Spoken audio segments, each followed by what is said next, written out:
Social মিডিয়ায় গত কয়েক ঘন্টা ধরে একটি খবর খুব দ্রুত ছড়িয়ে পড়েছে। দাবি করা হচ্ছে অভিনেত্রী জান্নাতুল সুমাইয়া হিমিকে নাকি তার কিছু পোশাক নিয়ে বিতর্কের কারণে সাময়িকভাবে নাটকের কাজ থেকে বাদ দেওয়া হয়েছে। আরও বলা হচ্ছে এই সিদ্ধান্তের সঙ্গে নাকি হাসনাত আবদুল্লার নাম জড়িত। এমন খবর ছড়িয়ে পড়তে অনেকে বিষয়টি নিয়ে আলোচনা শুরু করেছেন। কেউ বলছেন এটি সত্য, আবার কেউ বলছেন এটি সম্পূর্ণ একটি সাজানো গল্প। ফলে দর্শকদের মধ্যে তৈরি হয়েছে ব্যাপক কৌতূহল। কিন্তু আসল ঘটনা কি?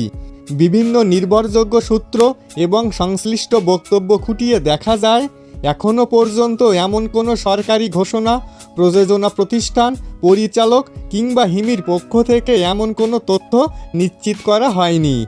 একইভাবে হাসনাত আবদুল্লাহ এ ধরনের কোনো সিদ্ধান্ত নিয়েছেন এমন দাবিরও কোনো নির্ভরযোগ্য প্রমাণ পাওয়া যায়নি।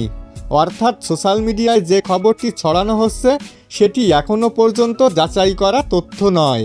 তাই পোস্ট বা ভিডিও দেখে সেটিকে সত্য ধরে নেওয়ার আগে অবশ্যই নির্ভরযোগ্য সূত্র থেকে তথ্য যাচাই করুন। গুজব খুব দ্রুত ছড়ায়, কিন্তু সত্য জানতে একটু সময় লাগে। তো বন্ধুরা, এই বিষয় নিয়ে আপনার মতামত কী সেটা অবশ্যই কমেন্ট করে জানাতে ভুলবেন না। দেখা হবে, কথা হবে পরবর্তী কোনো ভিডিওতে।